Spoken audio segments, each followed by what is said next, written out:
Word Laos. Welcome to Travel Talk, filmed at the Peachtree Rose Marketing Studios and hosted by the hotel guide publisher, Edward Laos. Good afternoon, everybody. Edward Laos here, publisher of the Hotel Guide and your host of Travel Talk. I'm really excited about today's guest. I met Scott a couple of weeks ago at a travel show here in San Antonio, Texas. And then we connected, and man, his story is amazing. And I thought, you know what better way than to just keep this story to me, but to kind of share it with our guests and our readers and listeners. And so, Scott, welcome to the show. Thanks for having me. Great to be here. Yeah, I'm excited. After hearing your story and kind of how you got to where you are now, I was really intrigued by it. And I thought it'd be fascinating for a lot of our listeners to kind of know a little bit about yourself, and if they haven't already crossed paths with you, because you are a travel influencer. And I think it's important for people to know what's going on. So as I do with all my guests, let's start with the beginning. Tell us a little bit how you got to where you are now, and then we'll dive into, big goals and what's coming up for the company. Yeah, so I used to be in investment banking. I did that for 10 years. And, really weird story. The guy who sat next to me, his best friend, was an expat who was working in Bangkok. And every time he used to come visit, we used to hang out, drinks and dinner, and we became really good friends. And he always used to tell me to come visit. He's like, come to Thailand. It'll change your life. You don't have no idea. And I was like, I work 90 hours a week. I can't take a 24-hour flight. So they came out of the office one day, January of 99. I'll never forget this day. It was a Friday, and said, if you show up on Monday, you're going to have a new owner. We just sold the firm, and half the firm resigned, including myself. Wow. And I got in touch with the guy the next day, and he's like, come on out. You have no job. And I bought a 2-week ticket the next day. And Sunday I left. And after 4 days, I call my mother. I'm like, you got to send all my things. I'm never coming home. I love this place. And I ended up living in Bangkok for 11 years. Wow.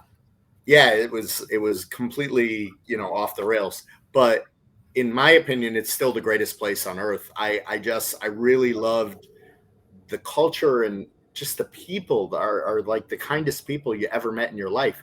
And it completely changed my life. And after a few years of bouncing around Asia, social media came out. Mm-hmm. And on a whim, this was not planned at all, I started the first digital agency in Asia, and we were the biggest for 5 years. So all my clients were hotels. So my on-the-job training was in the hotel industry. So, we did just Southeast Asia's explosion into tourism. And after 5 years, I realized I didn't want to have an office with 37 full-time employees anymore. So I sold the agency and built up my personal brand and started bouncing around. I ended up living in 6 different countries in Europe and Asia for 17 years and came back to the States in 2015. That's amazing. Go back to, I know when you told me the story before, it's even better hearing it the second time here, but go back to that moment when you said, you know what, I'm going to take a risk and I am going to go to Bangkok. I'm going to take my buddy up on that and just go. Talk about a little bit about that shift in mindset, going from, man, I'm just leaving my old job, moving on to this. Walk me through that so our guests understand that a little bit too. So in order for you to understand why I made that drastic shift, you have to even go back further than the investment banking firm. I grew up being a police officer's son. My dad's side of the family, they're all cops. And the way I was brought up is, when I was going to finish high school, I was going to join the police department, become a cop, get married, have the 2.5 kids, retire, and die. Like, my life was completely mapped out. And that's the way I wanted it. I loved it. I loved everything about being a cop. I was raised that way. My mentality still to this day is a cop. I took my driver's license in a police car. Like, I spent every waking hour in the police department growing up. Wow. I had a date for the police academy 6 months after I graduated high school. And 3 weeks before I graduated, my father was killed in the line of duty in a plane crash. And it turned my whole life upside down. And fast forward then to the finance industry, I just decided that planning things and like setting things in stone leads to disaster. So now I just go with my gut and just go with the flow, everything that I go. So I'm either all in or all out. Yep. And I rebel with that about you when we were having that discussion. I didn't even know about the police story side of you. So I appreciate you sharing that and giving us a little bit more clarity to making that decision. Because a lot of times life change things happen for people. And it's like, I'm just going to go do. And when you understand why and how it happened, the reasons become even better. Not that we've got to justify to people why we're doing what we're doing. But I love what you were saying earlier when we were chatting previously about, man, I just go. And I live in hotels and I travel the world and I do what I do. So tell me a little bit about your company now, your brand, and maybe some of the big things that you think might be on tap for 2025 for you. Yeah, so now basically I operate as a digital agency, and the front door is my social media. People either get a hold of me through email or DM, and we essentially our tagline is we turn storytelling into ROI for the hospitality industry. Yep. Okay, so we teach the hospitality industry, primarily hotels and cruise lines, how to do social media better, how to take a conversation and turn it into ROI. Mm-hmm. So the first thing that people normally hire me for is content creation, an influencer type thing, but I always have a photographer with me, and we combine that with doing a photo shoot for the actual property or destination or cruise ship. And, it works out pretty good. You're actually delivering hard assets. You're not just saying, oh, hey, come to the hotel. Okay, I'm out. Bye. You're actually working with the hotel for a little bit longer of a stay. And it seems to be worthwhile as far as hitting that ROI a lot harder than it would whether you're just there for 2 days in and out sort of thing. Yeah, no, I agree. Talk a little bit about how the advent of social media and also, as you know, experiential travel being like the next big thing for travel. If actually it already is, but I think post-COVID experiential travel has just gone to the top of the list because people, they want to experience where they're going. How important is it to mesh storytelling, experiential travel, and the social channels to make that work for a travel hospitality agency? Well, it's very important, and it's funny. It's not just good enough to be a good photographer anymore. You also have to be good at marketing your photography, Yep. or your risk is you'll have the world's best kept secret. Mm-hmm. So you can't just say, okay, let me tell a story. How are you telling a story, and what do you want to derive from the story? You got to work backwards. You got to say, this is the end result that I want. So how do I tell the story that hits on the key parts where I can get the ROI from it in return? You know what I mean? And you have to pay attention to the trends on what's going on. Mm-hmm. And you have to always be testing, tests all the time. That's the biggest problem with the hospitality industry, primarily hotels, is they don't have a full-time social media person. And if they do, they have one and they have 15 other job responsibilities on top of this that are much more important to this. And when you get a chance, post on Instagram. Correct. But, you don't understand that it's the most important pipeline of communication that we have.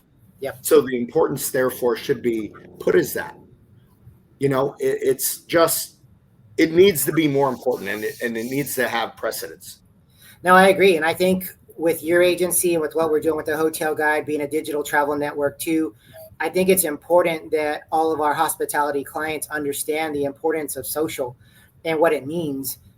It's one of those things that it's easy to do, but it's also easy not to do. And I think that's where people fall.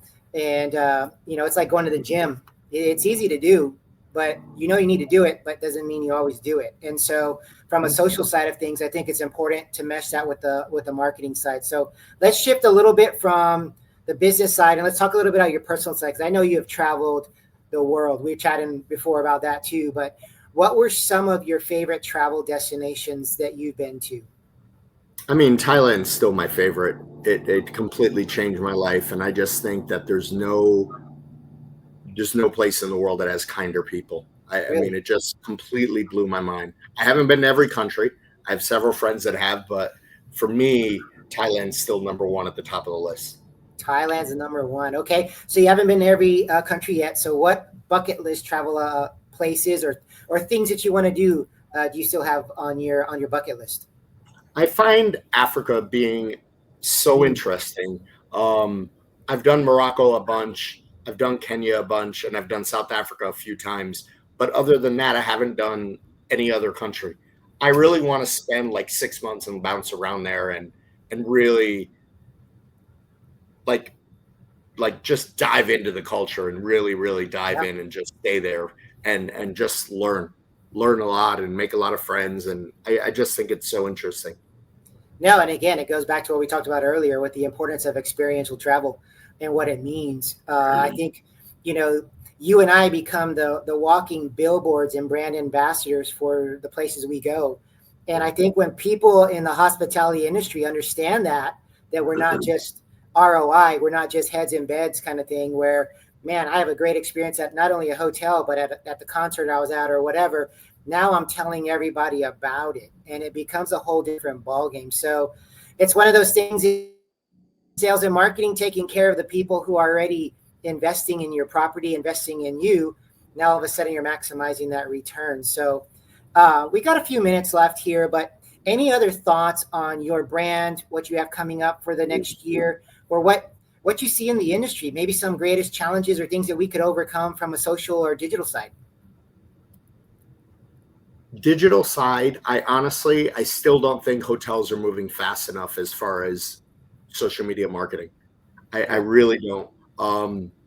There's a lot that are doing it right. There's a lot more that are still doing it wrong, and they still think it's 2010. They're living in the past, and they don't understand that they're flushing hard-earned dollars down the toilet with that magazine ad that a friend owns just because he's buddies with the hotel owner. And I see it every single day. You know what? It's funny you mention that because I think it's important when you're talking about marketing and advertising. And I think that's one of the reasons we evolved from a print version to where we are and being completely digital. It gives the ability for you to touch various points, but if you do it right. And I think that's one of the biggest things is times have really changed. And it's people like you, people like me who are going out there trying to be a little bit of, I don't want to use the word trailblazing, but just getting it out there and letting people understand the importance of the social side, the digital side, and really what it could mean to your brand and the success or potential failure of it. Yeah, I mean, just going through the motions, it doesn't work anymore. Saying social media marketing is just making posts is like saying cooking is just mixing ingredients. Yeah.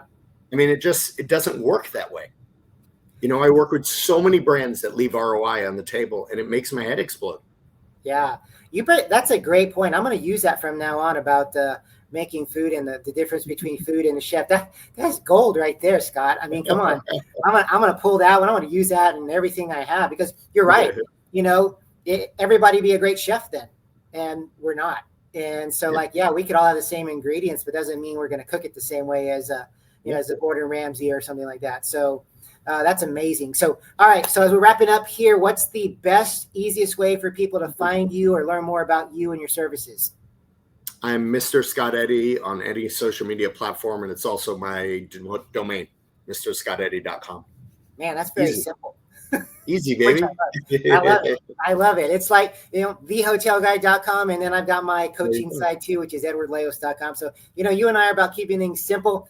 It's brand vigilant, which I love. Very easy to find. Anyone on the social side of things, you got to follow Scott, influencer on the travel side. Scott, man, 15 minutes goes by real fast. Yeah, this was quick. But it was fun. No, this won't be the last time we're going to be on the show. I think you got a wealth of knowledge. We could talk marketing, digital side. We can even talk destinations.